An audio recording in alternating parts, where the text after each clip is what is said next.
दोस्तों, आज मैं पुनः आपके समक्ष नागमती वियोग खंड भाग 2 लेकर उपस्थित हुई हूँ। इससे पूर्व हमने नागमती वियोग खंड भाग 1 के अंतर्गत कुछ महत्वपूर्ण पद्यांशों की व्याख्या कर ली थी।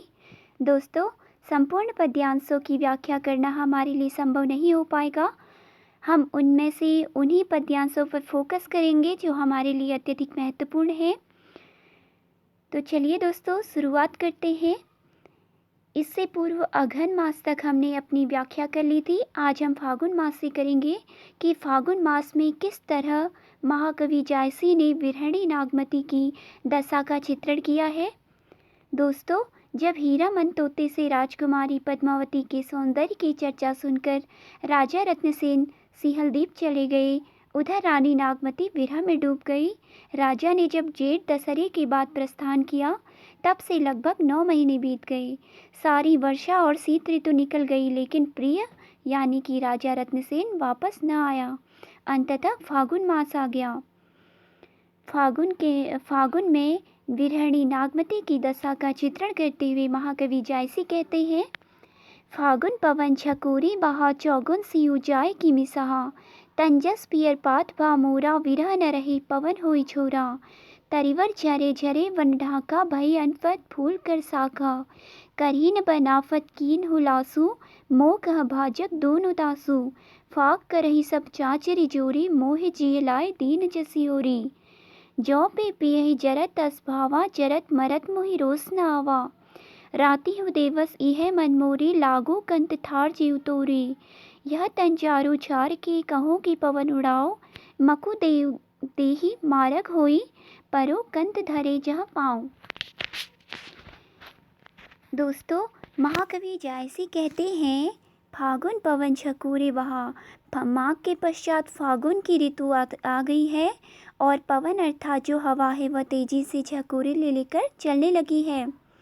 चौगुन सियु जाय की मिसाहा, इससे ठंड चौगुनी तेज हो गई है जो नागमती से सही नहीं जा रही है।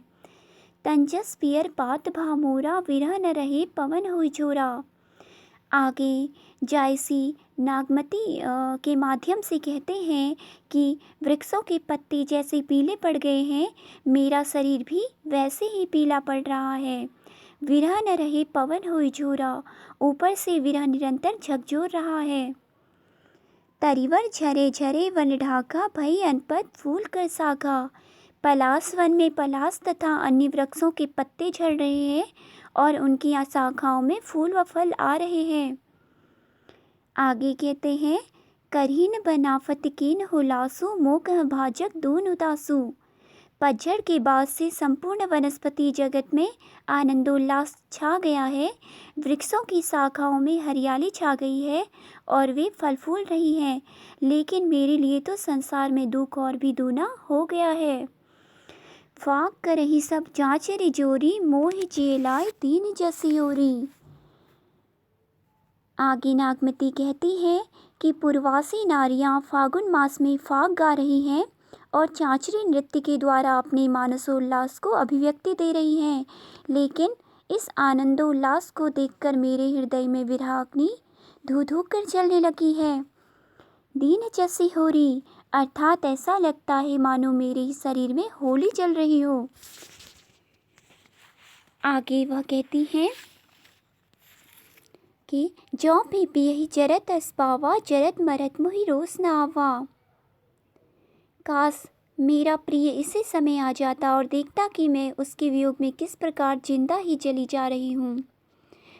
जरत मरत मोहि रोस न आवा, इस समय मैं दुखी हूँ, लेकिन इसी समय प्रिय आकर मुझे मरता हुआ देख लेता है तो मुझे कोई दुख न होता, किसी भी प्रकार का क्रोध मुझे न आता। राति हूँ देवस इह मन मोरी लागो कंत थार जीव तोरी, मेरी आकांक्षा तो दिन रात यही लगी रहती है कि मैं किस प्रकार प्रिय को पा जाऊँ और उसकी सेवा में लगकर अपना जीवन सार्थक कर सकूँ। आगे वह कहती हैं, यह तन चारु छार के कहो कि पवन उड़ाओ, मकु देही मारक परों कंत धरे जह पाऊँ। लेकिन पता नहीं मेरे जीते जी प्रिय आएगा भी या नहीं। मेरा शरीर जलकर राख हुआ जा रहा है। मेरी अभिलाषा है कि यदि प्रिय की याद में ऐसे ही जलकर राख हो जाऊं तो ए पवन, वह पवन को संबोधित करती है, कहती है मकु देहि मारक होई परों कंठ धरे जा पाऊँ। तो मेरे शरीर की इस राख को उस मार्ग पर बिखेर देना जिस मार्ग से मेरा प्रिय गुजर रहा हो। कम से कम इस प्रकार मेरे प्रिय के चरण स्पर्श करने का मुझे सौभाग्य प्राप्त होगा और मैं जीवन को कृतार्थ कर सकूंगी। आगे नागमती कहती है,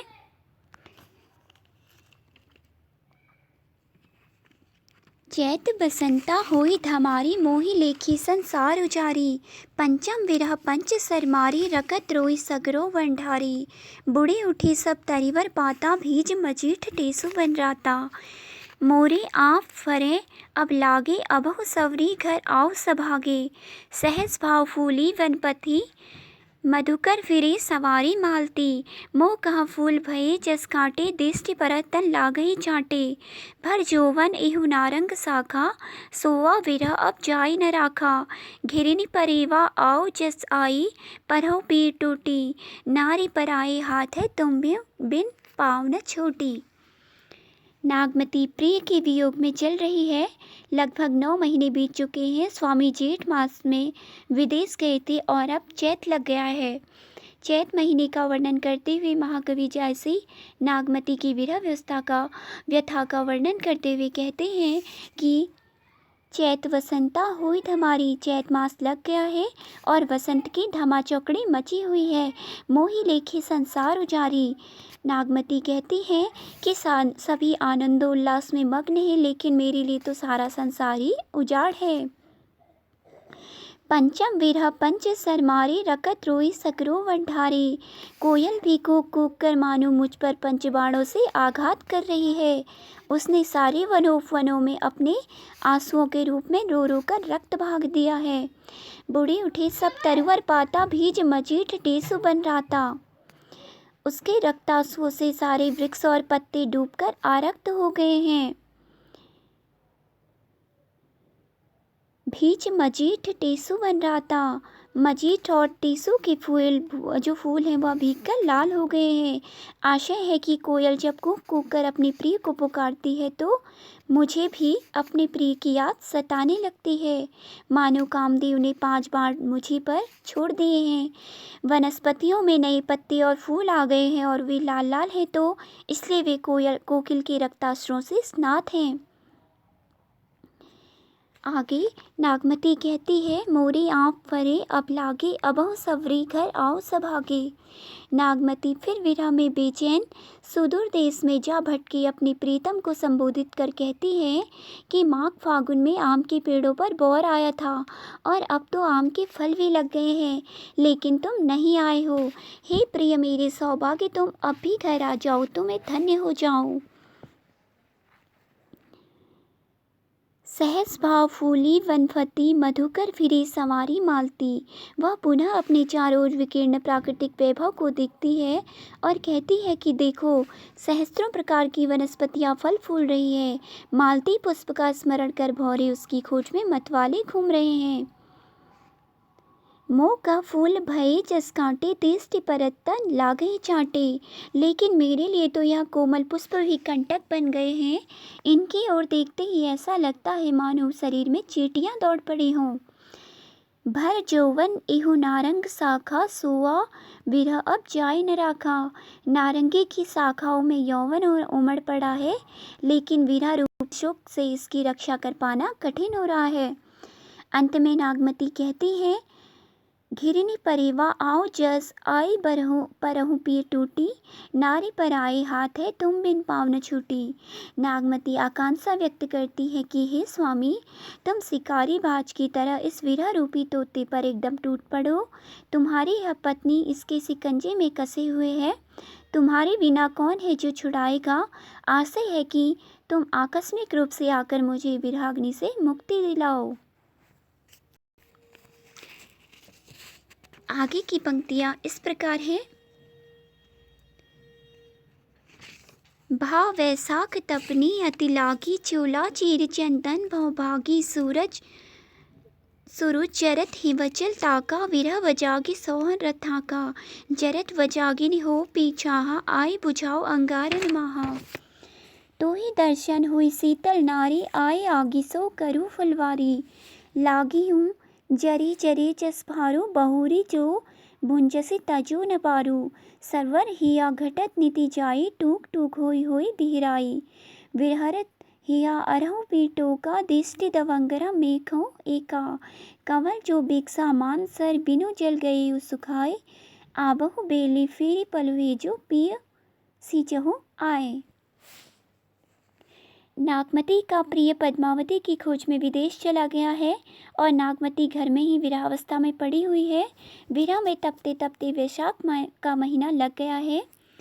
उसी का वर्णन करते हुए नागमती कहती है, भा वैशाख तपनी अति लागी। नागमती कहती है कि अब तो वैशाख भी आ गया है, गर्मी अत्यधिक पड़ने लगी है। चोला चीर चंदन लो बागी, और शरीर का उत्ताप इतना अधिक बढ़ गया है कि गर्मी में चोआ, चंदन और रेशमी वस्त्र जैसे शीतलता प्रदान करने वाले पदार्थ भी शरीर में दाह उत्पन्न करने लगे हैं। सूरज चरत हिमाचल ताका, विरह वजागी सोहे रथाका। सूर्य उत्तरायण हो गया है क्योंकि उससे भी दाह सहा नहीं जा रहा है। उसने हिमालय के शीतल हिमानी प्रदेशों की ओर अपना रथ हाँका, लेकिन भूल से वह अपने रथ को मेरे हृदय में जलती विराग्नि की ओर हाँक ले गया है। फलतः वह और भी अधिक तपने लगा। हे स्वामी, मैं भी उसी वज्राग्नि में जल रही हूँ। जरत वजागिनी होय हो पियुछाहा, आय बुझाओ अंगारन माहा। तू आ, अपनी स्नेह रूपी छाँ प्रदान कर मैं अंगारों में झुलसी जा रही हूँ। आप आकर इन्हें बुझा दो। तो ही दर्शन हुई शीतल नारी, आए आगे सो करो फुलवारी। यदि आपका दर्शन ही मुझे मिल जाए तो मैं शीतल हो जाऊंगी, मेरा सारा दाह समाप्त हो जाएगा। तुम आकर मेरी इस विरहाग्नि में जलती शरीर रूपी वाटिका को स्नेह रूपी वर्षा से अभिसिंचित कर दो और पुनः पुष्पों से भर दो। लागियो जरे जरे जस भारू, बहुरी जोबू जसी तजो न बारू। मैं तुम्हारी विरह में उसी प्रकार भून रही हूँ जैसे भाड़ जलता है। भुर्जी मुझे बार बार लोट पोट कर भून रहा है, लेकिन भाड़ से बाहर नहीं निकल पा रहा है। कहने का तात्पर्य है कि विरह रूपी भुर्जी मेरे शरीर को इस तरह भून रहा है, इससे मेरे प्राण तो शरीर को छोड़कर बाहर नहीं निकल पा रहे हैं, बल्कि शरीर में ही अटके हुए हैं। वह आगे कहती है, सरवर हिया घटत नीति जाई, टूक टूक होई बिहराई। वह आगे कहती है, मेरे शरीर रूपी सरोवर में स्नेह रूपी सरोवर जल लगातार सूख रहा है और मेरा हृदय टुकड़े टुकड़े होकर बिखर गया है। बिहरत हिया करहु पीटी का, दिष्टि दवंगरा मेरवहु एका। हे स्वामी, तुम आकर मुझे सहारा दो। ग्रीष्म ऋतु में किस प्रकार धरती सूखकर चटक जाती है, वैसे ही मेरा हृदय भी विरहाग्नि में झुलसकर विदीर्ण हो गया है, तथा जिस प्रकार वर्षा की पहली झड़ी से धरती में पड़ी दरारें मिट जाती हैं, वैसे ही तुम भी मेरे पास आकर मुझे बचा लो। आगे वह कहती है, कंवर जो बिकसा मानसर छारही मिले सुखाए, अबहु बेले फिरी पलवे, जो पिय सींचहु आए। अंत में नागवती फिर कहती है कि हे राजा, मेरे शरीर रूपी मानसरोवर में कमल खिला हुआ था, वह तुम्हारे स्नेह रूपी जल के अभाव में सूख गया है। मुझे आशा है कि कभी तो आकर तुम इसे अपने स्नेह रूपी जल से सींच दोगे, तब यह पुनः हरा भरा हो जाएगा। आगे की पंक्तियों में नागमती कहती है, भई पुछारी लीन बनवासु, वैरी निसबित दीन जिल हाँ बासु। कै खर बान कसे पी लागा, जो घर आवे अबहु कागा। हारिल भई पंथ में सेवा, अब तह बटुओ कौन परईवा। धौरी पंडुक कहो पिय ठाऊ, जो चित्त रोक न दूसर नाऊ। जाहि बयागहि पी कंठ लवा, करी मेरा सोई गौरवा। कोयल भई पुकारती रही, मेहरी पुकारी लेहु हृदयी। पिहरे तिलोरी आओ जलहंसा, विरहा पैठी हे कतनंसा। जेहि पंखी का अड़वो कहीं, सो विरह के बात। सोई पंखी जाई डही, तरिवर होई निपात। प्रिय के वियोग में रोते रोते नागमती को 1 वर्ष बीत गया है। फिर वह घर घर जाकर पगली से अपने पति का पता पूछती फिरती है। अंत में पशु और पक्षियों के पास जाकर वह पूछने लगती है। जायसी ने यहाँ श्लेष अलंकार के माध्यम से नागमती की विरहावस्था का अंकन किया है। महाकवि जायसी कहते हैं, नागमती अपने पति के बारे में पूछते पूछते वन में जा पहुंची। भई पुछारी लीन वनवासु, बैरिन सबते दीन चिलवासु। लेकिन उसे वहाँ कोई पक्षी न मिला, मानो सौत पद्मावती ने वन में फंदा लगाकर सारे पक्षियों को फांस लिया हो। कि खरबान कसी पी लागा, जो घर आवे अबहु गागा। इससे उसे अपनी प्रिय की याद और सताने लगी है और तीखे बाड़ों के समान उसके हृदय में वेदना उत्पन्न होने लगी है। उसी समय एक पेड़ पर कौआ उसे दिखता है तो कहती है कि रे कौवे, यदि मेरा पति आ रहा है तो तू उड़ जा। आगे वह कहती है, हारेल भई पंथ में सेवा, अब तह पठवो कौन परेवा। मैं मार्ग में भटकती भटकती थक गई हूँ। मैं किस पक्षी को प्रिय के पास संदेश देकर भेजूं, क्योंकि सभी पक्षियों को पद्मावती ने बंदी बना रखा है। आगे कहती है, धौरी पंडुक कहूँ पीठाऊँ, जो चित रोक न दूसर नाऊँ। मैं अपने प्रिय की याद में पीली और सफ़ेद पड़ गई हूँ। पता नहीं क्यों मेरे पति मेरे पास नहीं आते। यदि क्रुद्ध हैं तो मेरे लिए मरने के सिवाय और कोई चारा नहीं है। जाहि बया गही पिय कंठलवा, करे मीराऊ सोई गौरवा। रे पक्षी, तो मेरे पति के पास संदेश लेकर आ और जा। इस प्रकार उसके कंठ लगने का अवसर दे। वह पक्षी निश्चय ही गौरवशाली होगा जो मुझे मेरे पति से मिलवाएगा। कोयली भई पुकारत रही, महरी पुकारी लेहु हृदयी। मैं अपने पति की विरह में झुलसकर कोयल बन गई हूँ। तू जाकर कहना कि मैं बचाओ बचाओ जली जा रही हूँ, पुकारती हुई घूमती फिर रही हूँ। पियरी तिलोरी आओ जलहंसा, विरहा पैठी ही कतनंसा। जब मैं वृक्षों पर तिलोरी और जल में हंसों को क्रीड़ा करते हुए देखती हूँ तो विरह में मेरे हृदय में कंटक सा चुभने लगता है।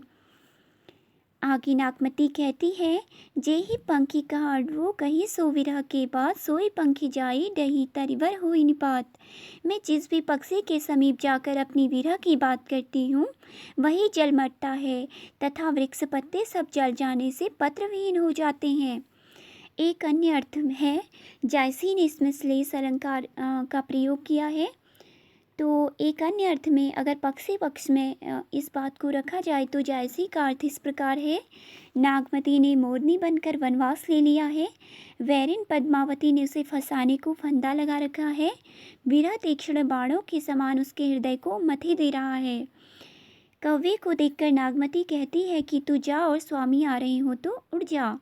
पारियल पक्षी में भी वह जो मैं है बीच में ही अटक कर रह गया है पारियल पक्षी।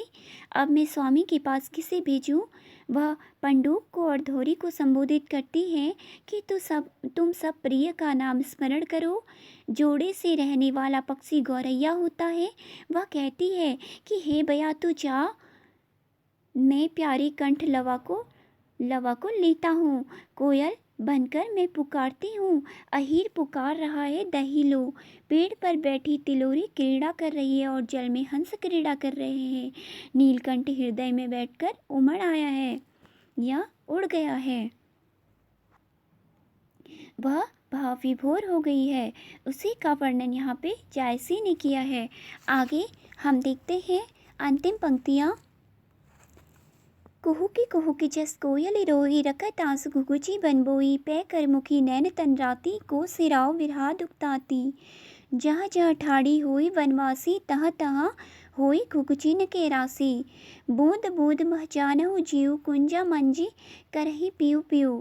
तेहि दो कुहे परास निपाते, लोही बुढ़ी उठे पर भाते। राते बिंब बहे तेहि लोहू, परवर पाक फाट ही अगोहू। देखिए जहाँ सोई हुई राता, जहाँ सो रतन कही सो बाता। ना पावस ओही देख रे, ना हेवंत वसंत, ना कोकिल न पपीहरा, के ही सुनिया वही कंत। नागमती प्रिय के बिच्छों में 1 वर्ष रो रो कर काटती है। वह जिस जिस के पास जाकर रोती है वह उसकी विरहाग्नि में झुलसकर नष्ट हो जाता है। तो नागमती आगे कहती है कि कुहू की जैस कोयली रोई, जैसे कोयल प्रिय के विछोह में कुहू कू करके रोती है, मैं भी उसी तरह रोई, रकत आंसू घुघुची बन बोई। रोते रोते मेरी आंखों में खून के आंसू बहने लगे। वे वन प्रदेश में जहाँ जहाँ गिरे वही ऐसा लगता है मानो घुघुची बोती गई हो। पे करमुखी नैन तन राती को सिराओ विरहा दुख ताती। अत्यधिक रोने से मेरा मुंह काला हो गया है और नेत्र और शरीर लाल पड़ गया है। कवि कल्पना करता है कि मुख को चिल्लाते चिल्लाते थककर उदास अर्थात मलिन पड़ गया, जबकि आंखें व शरीर विरहाग्नि में धधक कर लाल पड़ गई हैं, जैसे कि मैं कुंदन अग्नि में क्या होता है दमक उठता है। विरहाग्नि में तृप्त हो रही मुझ नागमती का कौन है जो शीतलता प्रदान कर सकेगा। आशय है कि प्रीतम के बिना उसे कोई शांति नहीं दे सकेगा। जहाँ जहाँ ठाड़ी होई वनवासी तहाँ तहाँ होई घुघुचीन के राशि। नागमती वनवासिनी स्त्रियों की भांति विरहावस्था में जहाँ जहाँ व्याकुल होकर खरोती हुई वन में भटक रही है, वही वही खून के आंसू टपकने से मानो घुघुची की राशि जमा हो गई है। बूद बूद मह जानहु जीव कुंजा गुंजी करे पियो पियो। ऐसा लगता है मानो नागमती के एक बूंद आंसू से मैं प्राण हूँ, जो घुघुची की ध्वनि के माध्यम से मानो प्रियतम को पीपू पुकार रहे हो। तेही दुख डसे डहे परास निपाते लोहु बुरी उठे प्रभाते। नागमती की से विरह वेदना के कारण पलाश पत्र विहीन हो गए हैं। जब पलाश में लाल लाल फूल खिलते हैं उन दिनों पलाश पत्र विहीन हो जाता है। रातें बिंब गए तही लोहू परवर पाक फाट ही अगोहू। बिंबा फल भी मानो अश्रु रूपी रक्त में भीग कर लाल हुआ हो, परवल पक गए हो और गेहूं का हृदय फट गया हो। देखिए जहाँ सोई हुई राता जहाँ सो रतन कहीं को बाता। नागमती कहती है कि मैं जहाँ जहाँ भी देखती हूँ वहीं सब लाल लाल हो जाता है, अर्थात सभी तो मेरे दुख से द्रवित और व्यथित हो जाते हैं। ऐसे स्थिति में कौन है जो मेरी प्रीतम रत्नसेन के पास संदेश लेकर जाए। आगे वह कहती है, ना पावस ओहि तीसरे ना हेमंत बसंत ना कोकिल न पपीहरा के ही सुनी आ वही कंत। मुझे तो लगता है कि प्रीतम के उस देश में न तो पावस ऋतु होती है, न वे हेमंत और न वसंत, तथा नहीं वहाँ कोयल व पपीहा रहते हैं कि जिनकी वाणी सुनकर प्रीतम यहाँ आ जाते। दोस्तों, दोहे में कवि का आशय है कि न तो प्रीतम देश में कामोदीप्त करने वाली पावस और वसंत ऋतुएं होती हैं और न ही विरह व्यथा को बढ़ाने वाले कोयल व पपीहे। अगर होते तो क्या प्रीतम व्यथित होकर मुझसे मिलने न आते। यही वर्णन यहाँ पे जायसी ने किया है। जायसी ने इन पंक्तियों में नागमती के विरह का बड़ा ही मार्मिक चित्रण किया है। खून के आंसू से आशय नागमती की अत्यधिक पीड़ित होने से है। दोस्तों, इन पंक्तियों में हमने नागमती की विरहावस्था का वर्णन जायसी ने किस प्रकार किया है वह देखा। आज के लिए हमारा नागमती वियोग खंड यहीं पे समाप्त होता है। दोस्तों, अगर यह वीडियो आपको पसंद आई हो तो इसे ज़रूर लाइक शेयर और सब्सक्राइब करें। धन्यवाद।